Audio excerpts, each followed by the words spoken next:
Bruins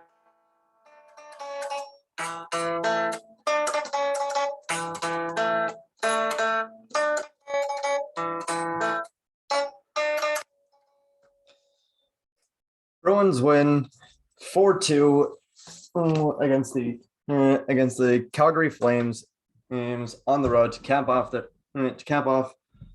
their Western Conference road trip. Welcome back to Into the Den, everybody. I'm your host, Jay Freeman, and tonight was a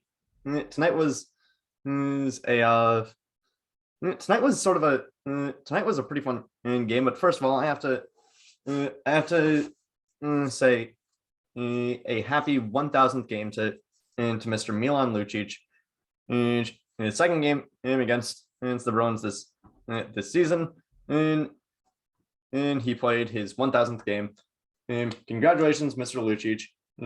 I loved you back on the Bruins 2011 Cup run, and I still love you now. But also, this was a game with some pretty big with some playoff implications for the Bruins for the first time this season. With a point tonight, they would be, for the first time all season, they would be in the hunt for the playoffs. And I know they started the season with a freaking win over Dallas. So people were probably like, oh, wouldn't that have technically put them in the playoff hunt because they started the season off undefeated 1-0. But not only is that just like, yeah, that's way too early in the season to be talking about playoffs, but also it's sort of like but also the Bruins started their season off like at the very least 2 days after everybody else started their season off. So everybody else kind of got a head start over the Bruins. Anyway, the Bruins had Linus Ullmark in goalie for the second time in a row. Oh, and the Flames had Jacob Markstrom, and I was a bit worried because Markstrom has been one of the best goalies in the entire league so far this year. I think he came into this, if I'm not mistaken, he came into this game leading the league in goals against average or something like that, and also maybe save percentage. I'm not entirely sure, but the Bruins look, but the game starts how it usually does. It starts, but the Bruins don't. I mean, they don't really get too much. It's not really like shit, we let up a goal in the first 5 minutes. It's more so that why do we look this flat-footed? Marchand and Sean Monahan and trade penalties is pretty early on for a 1 minute 38 4-on-4. And to cap off the first period, and Clifton gets a beautiful short side snipe on Markstrom, and that's one point where it's like, yeah, if you're a goaltender, you got to end the goal, but like Markstrom was in the crease, and also it was like that was absolutely a goal that he should have had. Even if it was a blown assignment on it by the defenseman. And Bruins go into the first period. I mean, but what was interesting about this game tonight is that not only did the Bruins give up like five or six different power play opportunities, including one in which they gave up 6 shots on goal at the start of the second period off of a Grizzly cooking penalty. Their penalty kill looked beautiful this game, except for one goal they got, except for that one goal they got in the second period, which you can't really, which I mean it's against the Flames, and they've been, and this was the Flames team at the top of the Western Conference. at the part of the Pacific Division. This wasn't like an ordinary Calgary Flames team where they're middling near the where they're near like the middle. No, this was a team that was at the top of the division. But yeah, Bruins look the Bruins looked pretty decent, and then one of the most insane goals this season happened. Pasta shoots pretty much from the top of the playoff circle. It bounces off Marchand and stick and into the goal over Markstrom shoulder, and they did this while the rest of the team was switching out. And it's like, holy crap! How they did that with just two. How they were able to score like that with just two players on the ice is insane.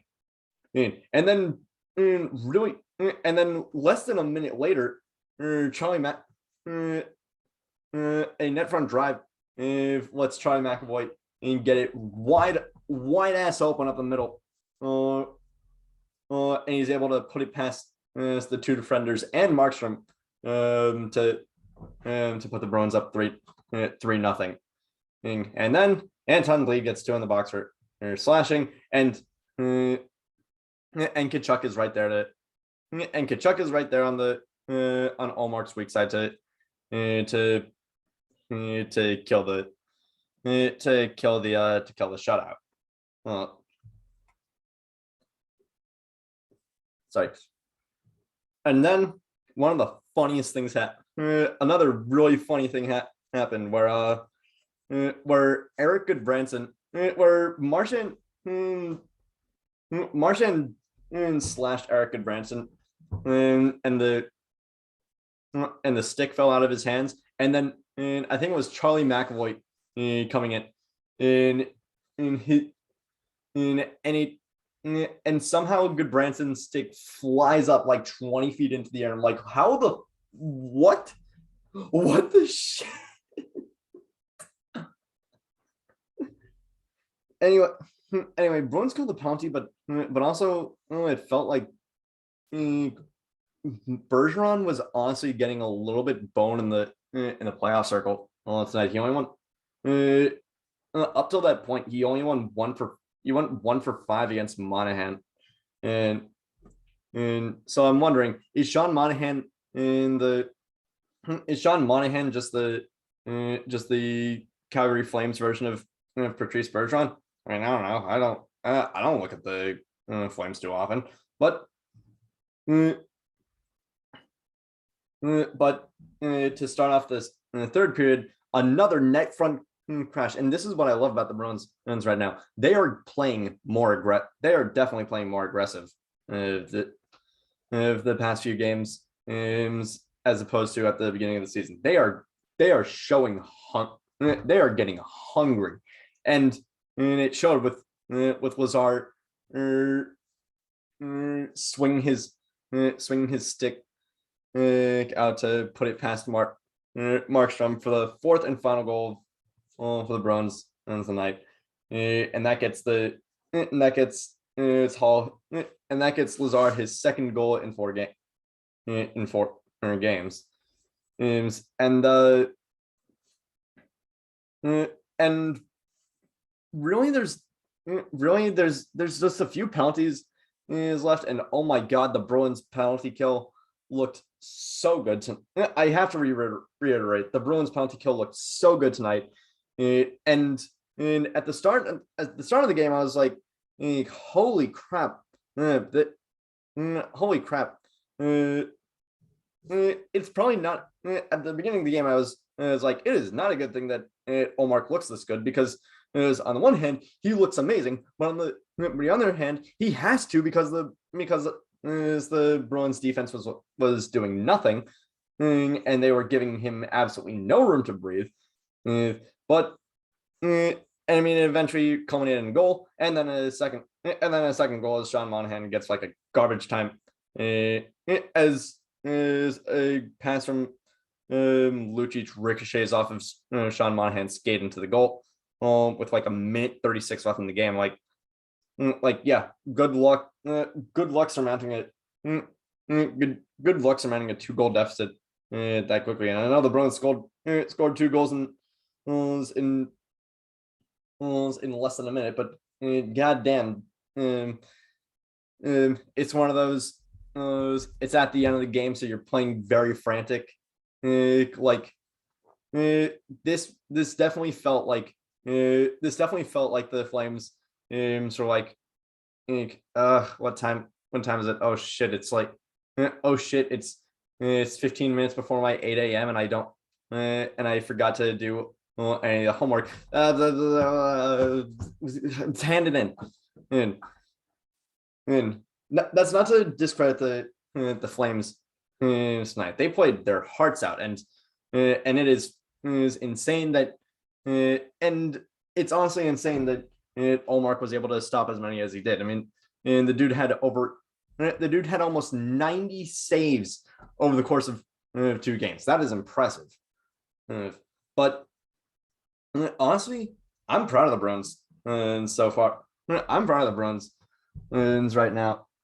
Their next game is what is it? Their next game is on Tuesday against Vegas, which and that's their first game at home since Tampa, and then they have another 3-game road trip against the Islanders, who suck, the Habs, who suck, and the Sens, who suck. So, well, really, they've just gotten. They've had a pretty difficult schedule for the first half of the they've had a pretty difficult schedule to start off the for the month, and then they have a decent 3-game road stretch where they're playing consistently, but they don't have to wait. But they're playing consistently. They have like one off day, one game, one off day, one game, one off day, one game. So, in all honesty, I'm not worried about the Bruins for the next few games, except for this one against Vegas.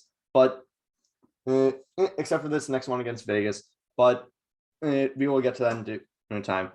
Anyway, I think that is it for tonight's episode. Thank you all so much for watching. Click like, click subscribe if you really like. Down below is still the GoFundMe for Jake Thibault to help a kid who got severely injured and paralyzed while playing hockey. And I hope you have a wonderful rest of your night. Time to get back to cranking out finals.